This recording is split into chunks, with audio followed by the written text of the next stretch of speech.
నమస్తే. శ్రీమాత్రే నమః. శ్రీ గురుభ్యో నమః. ఖగోళ శాస్త్రంలో మనం ఎప్పుడూ చెప్పుకుంటున్నట్టే ప్రతి నెల, ప్రతి రోజులకు లేదంటే ప్రతి సంవత్సరము ఇలాగా గ్రహాలు తమ తమ దిశలో ప్రయాణాలు చేస్తుంటాయి. అయితే మనం ఇక్కడ తీసుకునేది ప్రతి నెల ఏ ఏ గ్రహాలు ఎట్లాంటి ఫలితాన్ని ఇస్తున్నాయి? వాటి యొక్క సంచార వివరాలేమిటి? ఏ ఏ గ్రహాలు ఎన్నెన్ని సార్లు తిరోగమనంలో పెడుతున్నాయి? లేదా వక్రగతిలో పెడుతున్నాయి? లేదా సక్రమంగా పెడుతున్నాయి? ఇలాంటివన్నీ మనకి పంచాంగం ప్రకారము ఖగోళ శాస్త్రంలో నిక్షిప్తం చేసి ఉంచారు మన పంచాంగకర్తలు.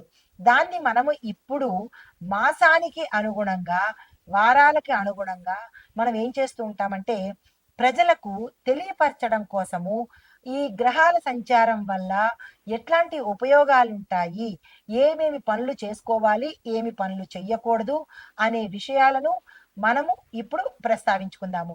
అయితే ఈ మే నెలలో ప్రత్యేకించి చాలా గ్రహాలు అటు ఇటు తిరగడము, కొన్ని గ్రహాలు కలుసుకోవడము, ఈ వాటి ఫలితాలు ఆయా రాసుల వారికి, దేశానికి, అందరికీ వర్తింపజేసే ఈవెన్ వాతావరణానికి కూడా వర్తింపచేసేటట్టుగా ఉండబోతూ ఉంటాయి. అయితే మనుషులొక్కటే కాదు ఈ గ్రహాల వల్ల బాధపడేది. దేశ ఆర్థిక పరిస్థితి, రక్షణ విభాగము, న్యాయ విభాగము, పశుపక్ష్యాదులు, వాతావరణము ఇలా ప్రతి ఒక్కటి కూడా ఇంపాక్ట్ పడుతుందన్నమాట. అంటే వాటి యొక్క ప్రభావము పడుతూ ఉంటుంది. అలాంటి సందర్భంలో ఇప్పుడు మనకి మే నెలలో నక్కను తొక్కే రాసులంట. అంటే మనకి నక్కను తొక్కడం అంటే ఏమిటి అంటే అది మనకు వాడుక భాషలో అంటూ ఉంటాము. లక్కు కుదిరిందిరా, నక్కను తొక్కారురా అంటుంటాం కదా! అంటే ఏంటంటే వాళ్ళకి విశేషంగా కలిసి రాబోతోంది. అది కొన్ని రాశులకి మిశ్రమ ఫలితాలు, మరికొన్ని రాశులకు మంచి ఫలితాలు ఇవ్వబోతున్నారు. అయితే ఈ సమయంలో ఎవరు నక్కని తొక్కేటట్టుగా ఉండబోతున్నారు? ఏ గ్రహాలు మనకి ఇప్పుడు వస్తున్నాయి అనే అంశంలో రాహు, కేతువులనమాట. జనరల్‌గా అందరూ అనుకుంటారు రాహు, కేతువులు చెడు చేస్తారు అని అనుకుంటారు. అవి నీడ గ్రహాలు అనగా ఛాయాగ్రహాలు, కీడు గ్రహాలుగా భావిస్తూ ఉంటారు. కానీ అవి కీడు గ్రహాలు కాదు. అవి కూడా మంచి చేస్తూ ఉంటాయి. అది ఏ గ్రహాలు మంచి చేసినా, ఏ గ్రహాలు చెడు చేసినా అది మన యొక్క కర్మ ప్రభావమే.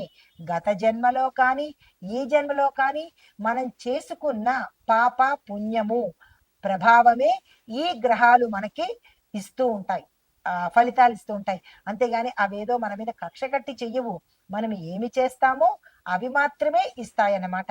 కాబట్టి ఆహ్, ఈ సమయంలో మే నెలలో రాహు, కేతువులు ఎలాంటి ఫలితాలు ఇవ్వబోతున్నారు అంటే జనరల్‌గా ఈ రాహు, కేతువులు నిదానంగా సంచారం చేసే అంటే శని భగవానుడి తర్వాత అంత నిదానంగా నడిచే రాసులు గ్రహాలు ఈ రాహు, కేతువులన్నమాట.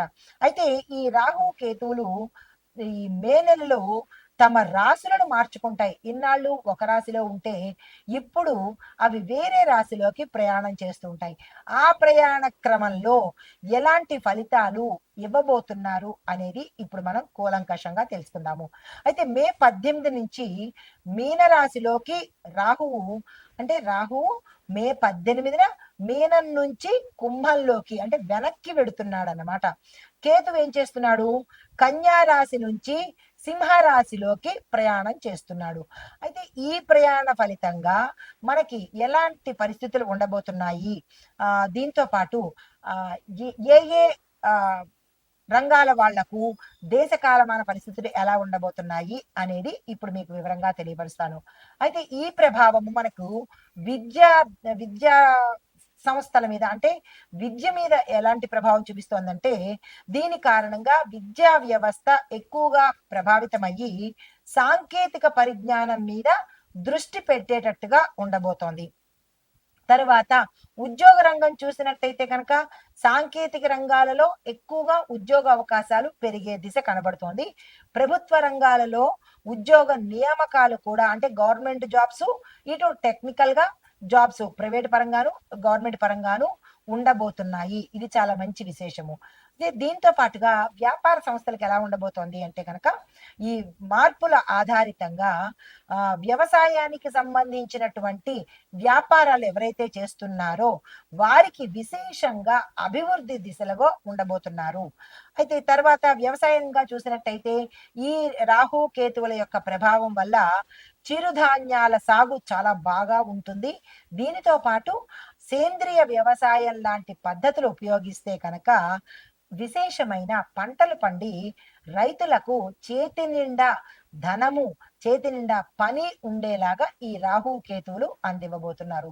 అయితే దేశ ఆర్థిక పరిస్థితి ఎలా ఉండబోతోంది ఈ సమయంలో అంటే కనుక వ్యవసాయ రంగంలో పెట్టుబడులు పెట్టేందుకు అవకాశాలు ఏర్పడతాయి. ప్రభుత్వ ప్రైవేటు భాగస్వామ్యాలు పెరిగే అవకాశం కూడా ఎక్కువగా ఈ సమయంలో కనబడుతోంది. అయితే దీనికి మరి మనం ఏం చేయాలి అంటే స్థిరమైన ఆర్థిక విధానాలను అనుసరించాలి. అంటే మాట మాటికి మారే విధానాలు కాకుండా ఒక కాంక్రీట్ విధానాలని తప్పనిసరిగా ఒక సిస్టమ్ ని మనం పాటించాలి. వ్యవసాయ రంగానికి తప్పనిసరిగా మద్దతు మన దేశ పరిస్థితులు కల్పించాలి. మన నాయకులు కానీ దేశ పరిస్థితులు కానీ వ్యవసాయానికి పెద్దపీట వేసి దానికి సంబంధించినటువంటి మౌలిక సదుపాయాలు, మద్దతుని, సపోర్టుని ఇవ్వాలి.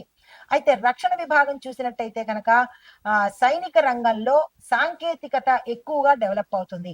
అంటే టెక్నికల్ గాను డిజిటల్ గాను డెవలప్మెంట్ సైనిక విభాగంలో కనబడుతోంది. దీంతో పాటు సైబర్ భద్రత మీద దృష్టి తప్పకుండా పెట్టాలి ప్రభుత్వము. మనం ఏం చేయాలి అంటే కనుక అంటే ప్రభుత్వం ఏం చేయాలి అంటే కనుక సాంకేతిక పరిజ్ఞానాన్ని అభివృద్ధి తప్పనిసరిగా చేసుకోవాలి. దీంతో పాటు సైబర్ భద్రతా చర్యలు తప్పనిసరిగా తీసుకోవాలి. ఎక్కడ చూసినా డే బై డే సైబర్ నేరాలు ఎక్కువైపోతున్నాయి. ప్రజలకి మొబైల్ పట్టుకోవాలంటేనే భయమేసేటట్టుగాను అది ఒక వెపన్ గా కనబడుతోంది. మాట్లాడాలన్నా భయమేస్తోంది, ఒక ఏదైనా ట్రాన్సాక్షన్ చేయాలన్నా భయమేస్తోంది. ఇంత భయానికి ఆ మొబైల్ వల్ల అంటే టెక్నికల్ గా టెక్నాలజీ పరంగా పెడుతున్నాం కాబట్టి అట్లాంటి భయాన్ని ప్రజల నుంచి దూరం చేసేందుకు ఈ స్కామర్లని అరికట్టేందుకు ప్రభుత్వము నిర్ణయాలను తీసుకునే దిశ ఈ సమయంలో కనబడుతుంది. తర్వాత న్యాయపరంగా ఎలా ఉండబోతోంది అంటే కనుక న్యాయ వ్యవస్థలో డిజిటలైజేషన్ ఎక్కువగా మెరుగుపడుతుంది. న్యాయ సేవలు కూడా ప్రతి ఒక్కళ్ళకి అందుబాటులోకి వస్తాయి. అయితే దానికి మనం ఏం చేయాలి? మనము అంటే ప్రజలు అంటే ప్రభుత్వము న్యాయ వ్యవస్థను తప్పనిసరిగా డిజిటలైజేషన్ చేసేందుకు సహాయం చేయాలి. రెండో పాయింట్, న్యాయ సేవలు ప్రజలకు అందుబాటులోకి రావాలి. సామాన్యుడికి న్యాయము అస్సలు అందుబాటులోకి రావట్లేదు. చాలా మంది న్యాయ వ్యవస్థల్లోనే అన్యాయానికి గురవుతున్నారు. ఇది పక్కా సత్యము. ఎందుకు అంటే అక్కడ న్యాయం అనేది కనబట్టలేదు. అక్కడ వాళ్ళకే న్యాయం కనబడినప్పుడు ఇంకా సామాన్య ప్రజలకి న్యాయం ఎక్కడి నుంచి వస్తుంది? కాబట్టి న్యాయం అనేది ప్రతి ఒక్కళ్ళకి అందుబాటులోకి రావలసిన ప్రయత్నాలు ప్రభుత్వం తప్పనిసరిగా తీసుకోవాలి, తీసుకుంటుంది కూడా. ఎందుకు అంటే అట్లాంటి పరిణామాలు మనకి రాహు కేతులో తిరోగమన దశలో అలాంటి మార్పులు కూడా మనకి గోచరిస్తాయి. అయితే రాజకీయ పరంగా ఎలా ఉండబోతోంది అంటే కనుక కొన్ని రాజకీయాల్లో కొత్త మార్పులు చేర్పులు జరగబోతున్నాయి. కొత్త నాయకత్వము ఎదగబోతోంది. ప్రజల సమస్య మీద ఇప్పుడు ప్రభుత్వం ఏం చేయాలి? ప్రజల సమస్య మీద దృష్టి పెట్టాలి. దీంతో పాటు ప్రజల సమస్యలు సత్వరమే పరిష్కారం అయ్యేటట్టుగా చర్యలు తీసుకోవాలి. స్వచ్ఛమైన పాలనను ప్రజలకు అందించే ఏర్పాట్లు ప్రభుత్వం తీసుకోవాలి. ఇది రాజకీయ పరంగా. మరి వాతావరణ పరంగా ఎలా ఉండబోతోంది అంటే కనుక వాతావరణంలో తీవ్రమైన మార్పులు చోటు చేసుకుంటున్నాయి. అత్యధిక ఉష్ణోగ్రతలు, అత్యధిక గాలులు, ఉపద్రవాలు, తుఫాన్లు, తర్వాత భూకంపాలు, ఇలాగా ప్రతి క్షణము ఉత్కంఠతతో ఏది ఎండ ఎక్కువ ఉంటుందా, వర్షం వస్తుందా తెలియలేని పరిస్థితిలో వాతావరణం ఉండబోతోంది. మరి దీనికి మనం ఏం చెయ్యాలి అంటే కనుక ఇది ప్రజలు చేసే పని. పర్యావరణ పరిరక్షణ ప్రతి మనిషి తీసుకోవాలి. ఇది ప్రభుత్వం మీద నెట్టేయడం కాకుండా మనమే తీసుకోవాలి. అన్ని ప్రభుత్వం మీద నెట్టేయకుండా మనం ఏం చేయాలి అంటే కనుక ప్రతి ఒక్కళ్ళు 10 మొక్కలైనా ఖాళీ జాగాల్లో నాటే ప్రయత్నంగాను ఒక ఉద్యమంగాను పెట్టుకున్నట్టయితే ఈ వాతావరణం నుంచి కనీసం కొన్ని రోజుల్లోనో కొన్ని సంవత్సరాల్లోనో ఈ పరిణామాలు తట్టుకునేందుకు అవకాశం ఉంటుంది. కాబట్టి ఇది ప్రజలు మాత్రమే చెయ్యాలి. ప్రతి ఒక్కళ్ళు కంకణం కట్టుకొని మొక్కలు నాటే ప్రయత్నం తప్పనిసరిగా చేయాలి. మొక్కలు కట్ చేయడం ఈజీ, కానీ నాటి అవి ఎదగడానికి సంవత్సరాలు పడుతుంది. కాబట్టి కనీసం ఇప్పటి నుంచైనా ఆ ప్రయత్నం ప్రతి ఒక్క మనిషి బాధ్యతగా తీసుకుని చెయ్యాలి. అయితే పునరుత్పాదక ఇంధనాలను వినియోగించుకోవాలి. అంటే ఎక్కువగా అదే ఇంధనాలను మనము వాడేటట్టుగా, కొత్తగా కాకుండా పునరుత్పత్తి దాని నుంచి ఇంకొకటి చేసేటట్టుగా అలాంటి ఇంధనాలను మనం కనుక వాడినట్టయితే కొంత సానుకూలమైన ఫలితాలు పొందుతాము. అయితే ఆరోగ్యపరంగా ఎలా ఉండబోతోంది అంటే కనుక ఈ కాలంలో అనారోగ్య సమస్యలు చాలా తీవ్రంగా కనబడుతున్నాయి. వడదెబ్బలు తగలడము, ప్రజలు చనిపోవడము, అతివృష్టి తుఫాన్ల వల్ల చనిపోవడము, భూకంపాల వల్ల చనిపోవడము, అంటే ప్రజా నష్టము చాలా ఎక్కువగా ఈ సమయంలో గోచరిస్తోంది. అది మనం చేసుకున్న తప్పే కాబట్టి అనుభవించి తీరవలసిందే. అయితే మనం ఏం చేసుకోవాలి అంటే కనుక ప్రతి ఒక్కరూ ఆరోగ్యకరమైన జీవన శైలి అనుసరించాలి. ఇది ప్రభుత్వ పని కాదు. మీరు ఈ ఆహారం తినండి, ఈ వంట వండుకోండి, లేదంటే ఈ డిష్‌లో తినండి అని ప్రభుత్వం చెప్పదు. ఇది మనకి మనమే, మన ఆరోగ్యం మన చేతిలోనే కాబట్టి మనకి మనమే మన ఆరోగ్య శైలిని మెరుగుపరుచుకునేటట్టుగా చేసుకోవాలి. దీంతో పాటు వాతావరణ మార్పులకు అనుకూలంగా మన ఆరోగ్య సంరక్షణ మనమే చూసుకోవాలి. ఎవరో పక్కింటి వాళ్ళు చూడడమో, ప్రభుత్వం చూడడమో, ఎదురింటి వాళ్ళు చూడడమో చెయ్యరు. మన ఆరోగ్యం మనమే చూసుకోవాలి. అయితే కుటుంబ పరంగా చూసినట్టయితే కనుక ఆర్థిక ఒత్తిడులు ఎక్కువగా ఉంటాయి. అంటే డబ్బుకు సంబంధించినటువంటి ఇక్కట్లు ఎక్కువగా కనబడుతున్నాయి. వాతావరణ మార్పుల కారణంగా కుటుంబ జీవితము ఎక్కువగా ప్రభావితం అయ్యేటట్టుగా కనబడుతోంది. ఎందుకంటే ప్రతి కుటుంబంలోనూ అనారోగ్యము, రోగాలు, రొచ్చులు మరి ఉంటున్నాయి. ఇష్టానుసారంగా తినేయడము, ఇష్టానుసారంగా ఖర్చులు పెట్టడము, ఏది పడితే అది తినేయడము, కడుపుకు వేసేయడము, మరి దానివల్ల ఏమవుతాయి? మనకే నష్టాలవుతాయి. మరి దానికి తగ్గ ఫలితం కూడా మనమే పెట్టుకోవాలి. దానికి తగ్గ ఖర్చులు కూడా మనమే పెట్టుకోవాలి. అదన్నమాట సంగతి. కాబట్టి ఇక్కడి నుంచైనా జాగ్రత్తగా ఏది పడితే అది కడుపుంది గదా అని ప్రతి చెత్త కడుపులో వేస్తే దాన్ని కోయించుకునే బాధ్యత కూడా మీదే అవుతుంది. కాబట్టి దానికి తగ్గ ఖర్చులు కూడా మీరే పెట్టుకోవాలి. ఆర్థిక ఒత్తిళ్లు ఎక్కువవుతాయి. అప్పులకు పెడతారు. అప్పులు తీర్చలేక చచ్చిపోవడాలు, ఉరులు, ఆత్మహత్యలు ఇవన్నీ మనంతట మనం తెచ్చుకునేవే కాబట్టి చాలా జాగ్రత్తగా జీవితం అంటే సమన్వయంగాను సంతృప్తిగాను బతకడం నేర్చుకోవాలి. కానీ అత్యాశలకు పోయో ఏదేదో చేసేసి బతికితే కనుక అనర్థాలే చూస్తారు. అయితే దీనికి మనమేం చెయ్యాలి అంటే కనుక, అంటే ఇది ప్రభుత్వం చేసేది కాదు. ప్రతి కుటుంబం దగ్గరకొచ్చి మీరు ఇలా ఉండండి, మీరు ఈ బట్టలేసుకోండి, మీరు ఈ తిండి తినండి అని కంచంలో వడ్డించదు. కాబట్టి మనమే ఏం చేసుకోవాలంటే కనుక ఆర్థిక నిర్వహణలో, అంటే మనకి ₹1,00,000 వస్తోందని చెప్పి 10,00,000 ఖర్చు పెట్టకుండా మీ ఫైనాన్షియల్ బ్యాలెన్స్ ని మీరు చెక్ చేసుకోవాలి. దీంతో పాటు కుటుంబంలో సహాయ సహకారాలు ఒకరి మాట ఒకరు వినేటట్టుగాను చూసుకున్నట్టయితే ఇది ప్రభుత్వం పని కాదు, మన పనే గుర్తుపెట్టుకోండి. మీ ఖర్చులను తగ్గించుకునే ప్రయత్నం చేయండి. వాళ్ళు కారు కొన్నారని మనం హెలికాప్టర్ కొనడమో, వాళ్ళు హెలికాప్టర్ కొన్నారని మనం ఇంకోదో జెట్ కొనడమో ఇలాంటివి కాకుండా మనకి ఏది అవసరమో అది మాత్రమే కొనుక్కున్నట్టయితే ఖర్చులు కంట్రోల్‌లో ఉంటాయి. ఇవి మనకి కాలమానంగా ఈ రాహుకేతుల యొక్క సంచారం వల్ల జరిగే పరిణామాలు చెప్పుకున్నాము. తరువాత మేషాది ద్వాదశ రాశుల వారికి ఎలా ఉండబోతోంది, సమగ్ర వివరణ ఏంటి అనేది తెలుసుకుందాం. తదుపరి రాశి వృషభ రాశి. ఈ రాశిలో రాహువు మీనంలో సంచరిస్తున్నాడు, కేతువేమో కన్యలో సంచరిస్తున్నాడు, అంటే కన్యా రాశిలో. అయితే దీని ఫలితంగా మనకి ఎలా ఉంటుంది అంటే విద్యార్థులకు విజయము అంటే సక్సెస్ కొంచెం లేటుగా వచ్చే అవకాశం ఉంది. నిరాశ పడకండి.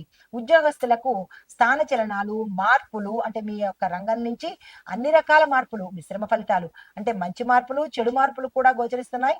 మంచి అయితే సంతోషించండి, చెడైతే ఆలోచించండి. తర్వాత వ్యాపారస్తులకు చూసుకుంటే విపరీతమైన ఖర్చులు కనిపిస్తున్నాయి. ఖర్చుల్ని నియంత్రించుకునే ప్రయత్నం చేసుకోండి. పెట్టుబడులు పెట్టేటప్పుడు కానీ జాగ్రత్తలు తప్పనిసరిగా తీసుకునే ప్రయత్నం చేయండి.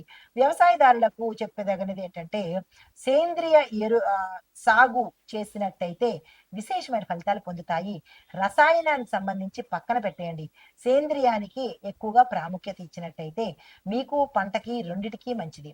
అయితే ఆర్థిక పరంగా చూసినట్టయితే పెట్టుబడులకు ఇది ఎక్కువగా మంచి సమయం కనబడుతోంది. కొంతమందికి అంటే వ్యాపారస్తులకు ఇది పెట్టుబడులకు సమయం కాదు. కానీ మనం అదేంటంటే ఇప్పుడు ఉద్యోగస్తులు గాని, లేదా చిన్ని కుటీర పరిశ్రమల్లో ఉన్నవాళ్ళు కానీ, వాళ్ళేదైనా చిన్న మొత్తంలో పొదుపు చేసుకుంటాము, లేదా ఏదైనా చిన్న దాంట్లో పెట్టుబడి పెట్టుకుంటాము. అలాంటి వాటికి ఇది సమయము. ఆ ప్రయత్నం చేసుకోండి. ఆరోగ్యపరంగా చూసినట్టయితే కడుపుకు సంబంధించిన తీవ్రమైన సమస్యలు, ఆపరేషన్స్, రోగాలు వచ్చే అవకాశం ఉంది. జాగ్రత్తలు తీసుకోండి. ఆహార విషయంలో నియమాలు పాటించుకోండి. అయితే మీకు చెప్పదగిన పరిహారము దుర్గా అమ్మవారిని దర్శించండి. అమ్మవారి ఆలయానికి దర్శించడంతో పాటుగా అష్టోత్తర పారాయణ గాని, మంత్రం కానీ చదువుకునే ప్రయత్నం చేసుకోండి. ఇది ఈ రాశిలో ఉండేవారికి గోచార రీత్యా చెప్పదగిన పరిహారాలు, ఫలితాలు, సూచనలు.